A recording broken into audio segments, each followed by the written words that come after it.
The world's food supply chain is complex, and fresh food demand post-COVID has never been higher. From the paddock to the plate, the ever-changing logistical landscape includes new regulations and heightened consumer expectations. So how do you rise to the challenge? Today's panel is led by Nick Fereday, Executive Director, Food and Consumer Trends, RaboResearch North America. This industry panel will discuss from paddock to plate, navigating the most significant supply chain trends. Nick.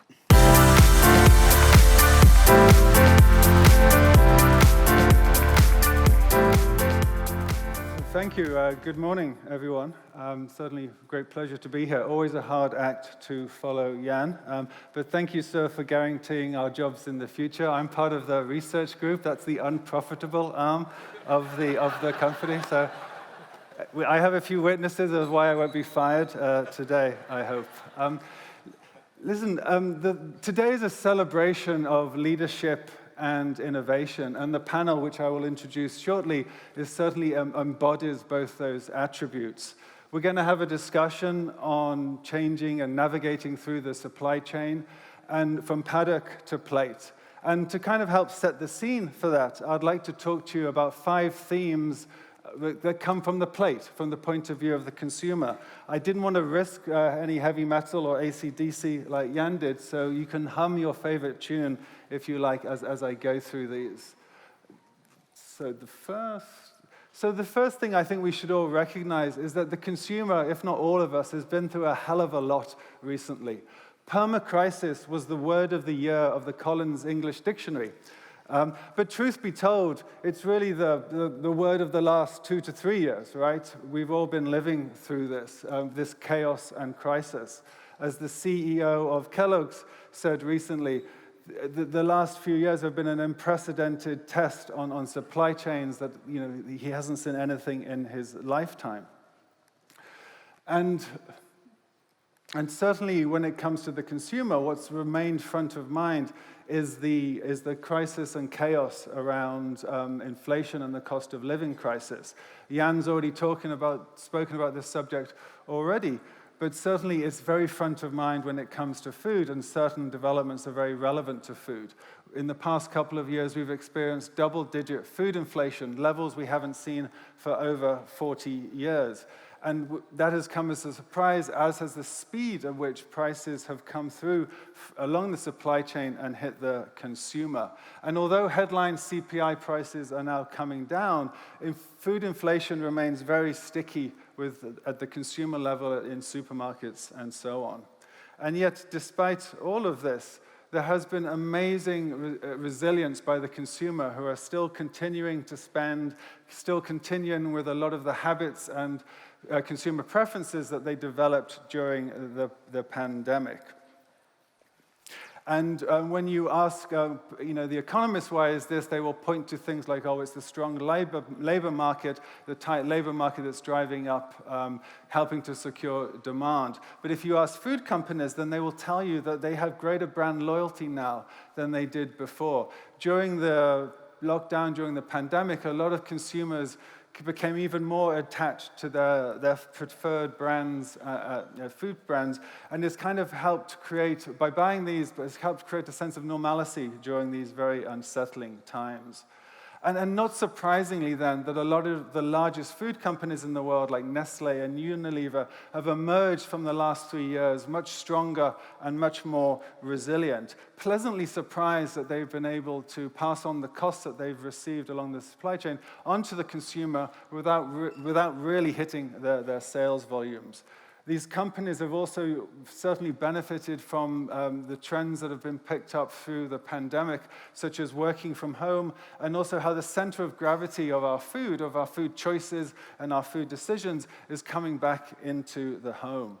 In the United States, where I live, before the pandemic, just 5% of paid working days were done from home. Now, after the pandemic, 3 years on, it's around 30%. It's settled at 30%. So a huge transformation there. But not everything that has come through the pandemic has got better or done a lot better. Plant-based foods, which are hopefully going to be, for many companies, a future growth grower, and has certainly come a long way in the last 10 years, have stalled in the United States with flat to declining sales. They've come a long way, but certainly hit a wall. And I could talk about this one for a week, but it really comes down to the basics of taste and price.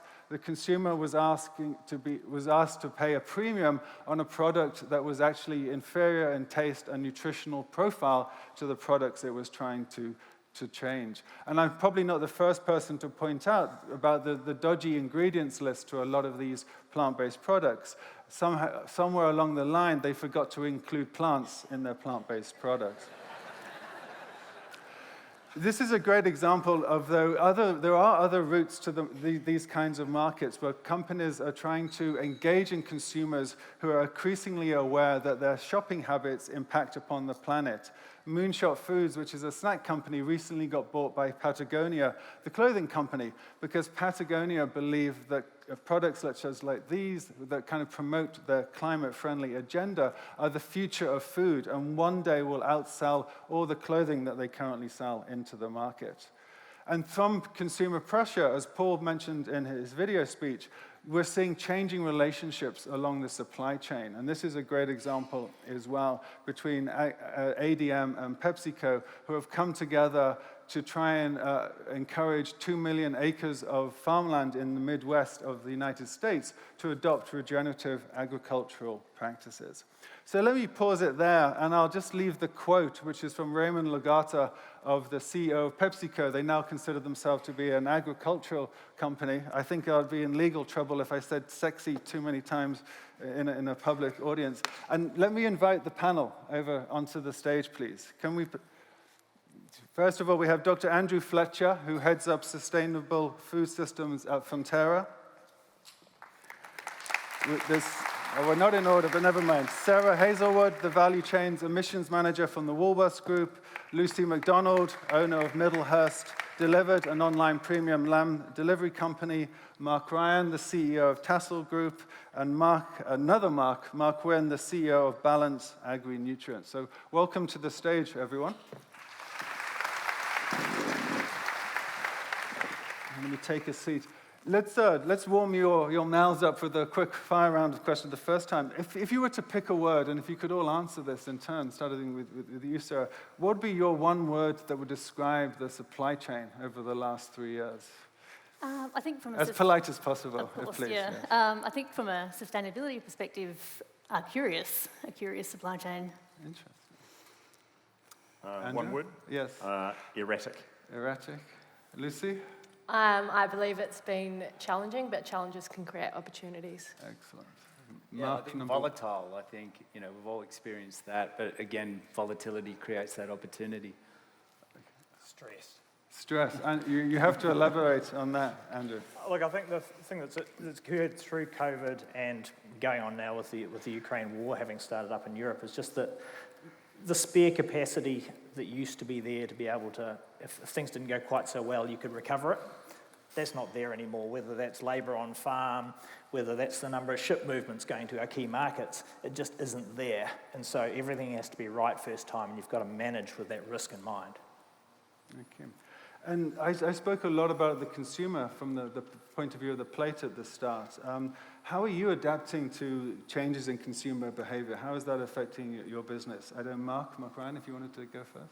Yeah, look, it's been really interesting. I think, social media obviously now, and people having apps for everything. We're even thinking about, somehow connecting in with the fish and someone buying it at the start and then watching it swim all the way through and then harvesting it out at the end, which would be quite cool to do. For those that don't know, we've got cameras in all our pens, so we do have full visuality on what's happening there. So I think that deepness with consumer, and I'm talking to Sarah before, with the customer, that's been really important for us to actually take everyone on that journey. We deal with a product being salmon that's, low carbon footprint, incredibly good for you, yet you still have activists that think that's not good enough. So for us to be able to take people on a journey through that and actually for that consumer to trust our brand, which we're the #1 protein brand in Australia, not just seafood, but protein. So for us to be able to deliver that, and then when you look around the world, no one does seafood like Tassal does. So for us, like, we're incredibly proud of that, but it takes a fair bit of commitment and a lot of courage to actually put yourself out there. Okay. Lucy, you have a direct-to-consumer business, so you must be all about the consumer. Yeah, we're definitely finding that our consumers are becoming more inquisitive about our whole supply chain and how it operates. So so for us, that's about showing them what we're doing in our business and how we're consciously focusing on our biodiversity, which includes our social responsibility, our environmental sustainability, our animal welfare, and our traceability and transparency. Okay. And Mark, you're at the other end of the supply chain to the consumer. Surely the consumer has no impact on your job. No, the consumer has a huge impact. So if I go back to New Zealand, the New Zealand story is a food story. It's about the only one we've got left, but it's a food story. And from the consumer, back through a retailer, back through a processor, back to the farmer, back to a nutrient company, there's a lot of people in the middle. So we actually go to the consumer to actually understand what is their thinking about food and the role of nutrients. We've developed up a framework, and one example would be around regenerative agriculture. And you break it down, there's about 7 pillars that make up that.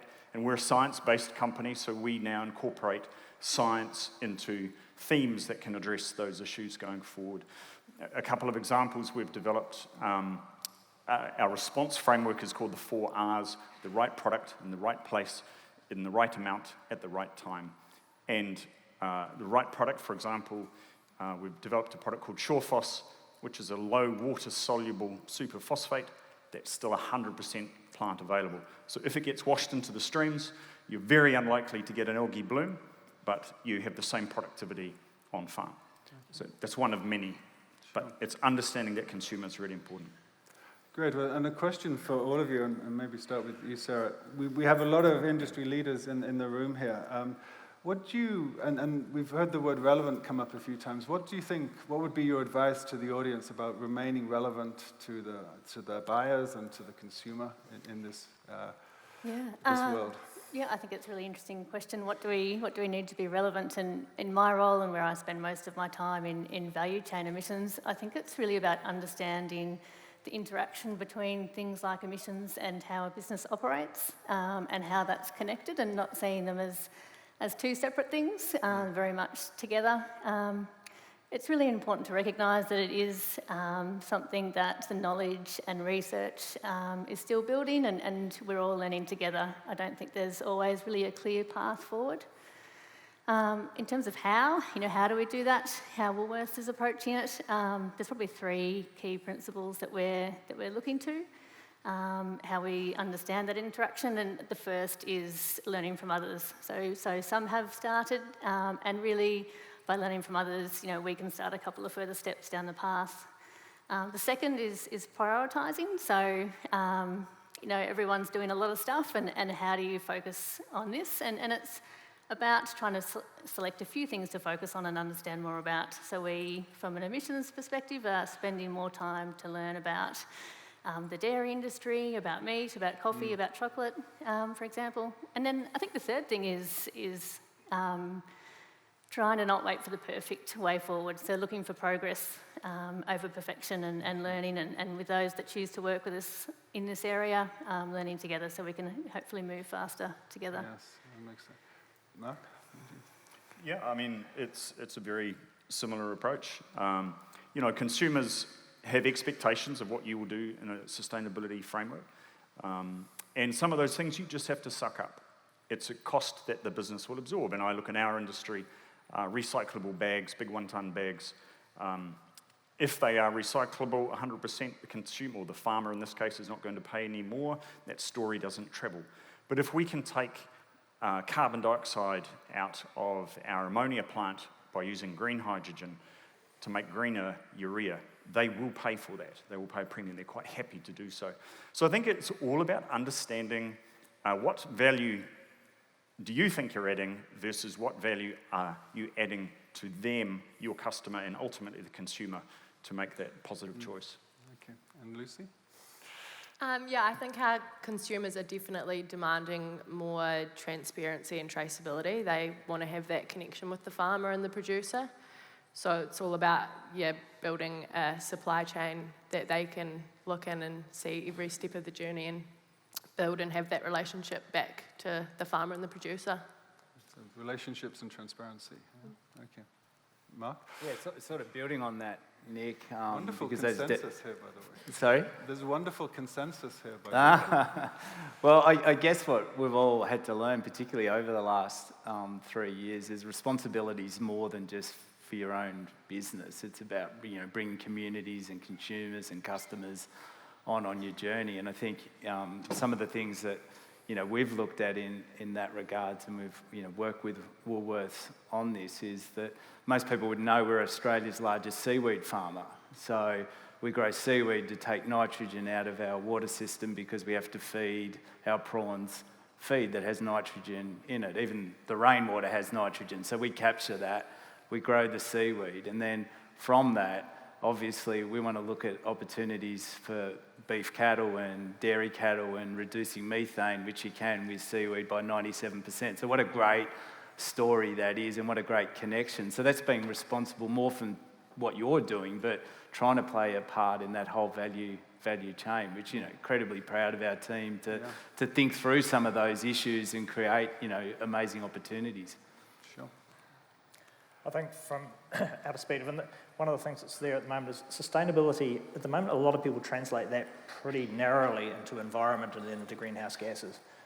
Take sustainability as holistic. We've had speakers earlier on today have talked about that holistic nature. It's about the way you treat your labour, it's the way you treat your animals, all those sort of things. So take to remain relevant in the future, inflation's been here, is sort of a top-line agenda now, but sustainability is here to stay. So look at all those elements. Where you can, measure, get a baseline, understand where you sit. Work out where are the places you can move which make sense economically. Where are the easy wins? Get started on those. Build a plan and be prepared to talk with your supply chain partners about your plan. A lot of this stuff, it's not actually about the absolutes. It's not about exactly where you are and how you compare. It's actually about the journey you're on. Our two cultures, Australasia, we're largely a journey-based culture. We're on a journey, and it's actually be prepared to. There are others who will help you along the way and want to share in your journey. Okay. And just to pick up on some of the sustainability themes, I talked about ADM getting into a partnership with PepsiCo. And at one point you would consider these companies to be competitors and rivals, and they seem to be collaborating. And I'm just curious, so are you seeing any changing relationships within the supply chain, within the value chain, as people are coming to discuss and talk about sustainability issues? Yeah, absolutely. I think really sustainability is a way to bring collaboration and to move things forward faster, and to really just be specific about how we've seen that in action. We've been part of working groups that bring together all parts of the value chain and from producers right through to retailers and then consumers, and together sort of working through and trying to understand the size and source of emissions right across that value chain. Doing it as a group, really enhances the knowledge and helps you move faster into, what are the potential solutions? And it's been a great way to recognise that different parts of the value chain have different solutions available to them at different times. So some parts of the supply chain can do things right now, and they've got the solutions there, but others, other parts of the supply chain are still looking for innovation to make things more accessible and available, and that can be implemented. But that whole value chain view can really help move faster into that solution phase. Yeah. And Mark, are you seeing more collaboration? Yeah, huge. If I go back to our hydrogen initiative, so we've developed a 50-50 joint venture with a company called Haringa, and they have plans to develop a hydrogen refuelling network throughout New Zealand. And of course, as a fertiliser company, we have a lot of trucks on the road, not ours, but there's a lot of movements taking nutrients around the country. and they will be decarbonised by using hydrogen.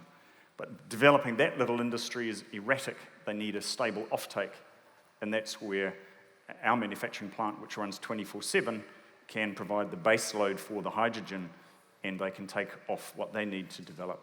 So that'd be one. And another one that's really common is data sharing. It is so expensive and so hard to get the whole picture. You have to collaborate on data. That's bringing some fairly odd bedfellows back together, but it doesn't always work. And I think the takeout on data sharing is the data has to create value for both sides. It cannot be a one-way take. And a lot of the government policy is trying to push us in the share your data with everyone. Well, hang on, we've spent a fortune building our database. Yeah. We're happy to share it, but it's for mutual value with mutual partners. But there's a lot of collaboration going on in that space. So there's a fine line when it can be competitive advantage and it Absolutely. slips over into collaboration. Andrew, what are you seeing in your business? Well, I guess now that the world's sort of opened up again and we're now able to actually host customers, we've had quite a lot of our major ingredient customers visiting us, and they're all very keen to talk about sustainability and particularly greenhouse gas emissions. Most of them have made commitments, typically 2030 horizon for supply chain reductions. And for many of them, dairy is one of the biggest contributors to their Scope 3 emissions. So they're really keen to engage around this topic, but it's not just a case of, hey, you guys, we need you to deliver stuff. It's actually, how can we help? How can we get involved? Where can we invest, partner, to actually help to get stuff implemented? Because, while there are some technologies coming through the pipeline for the remnant system, it's going to take a lot of work to actually get those to the state where that you're comfortable having them on your farm, and we're comfortable having them all the way through our supply chains. So that partnership idea is coming very strongly through our supply chains. Great. Well, we're almost at the end of our brief session, and I'd like to give you all a minute each to give your words of wisdom, one piece of advice or takeaway for our new friends in the audience here. Thank you. Do you want to start, Sarah? Sure. I'll give Andrew the last word if that's okay, or would you prefer to have the last word on? I can kick us off and then off we go. Perfect. Yeah.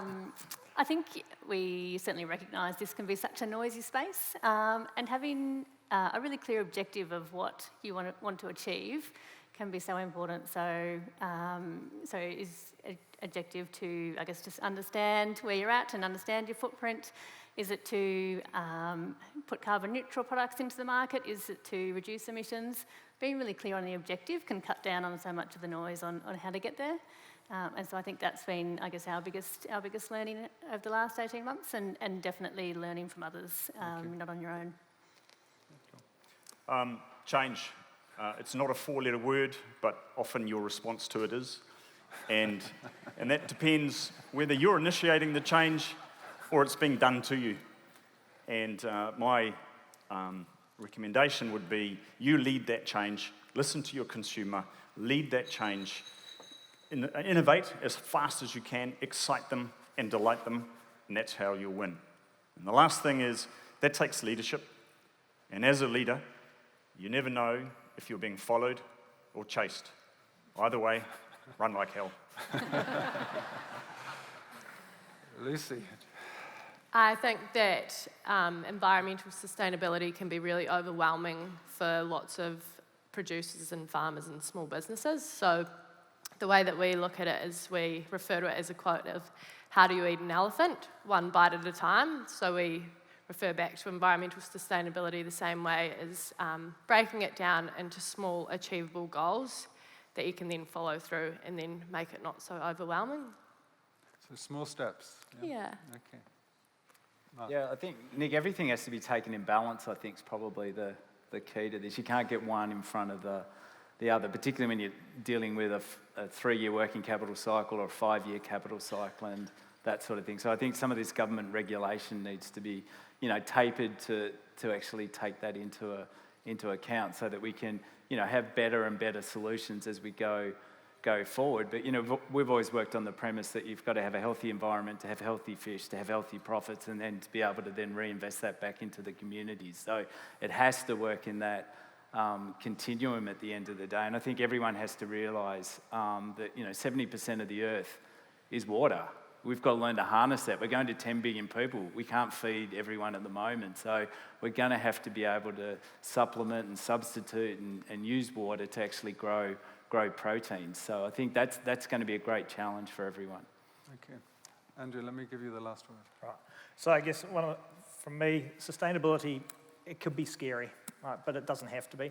We're all on a journey.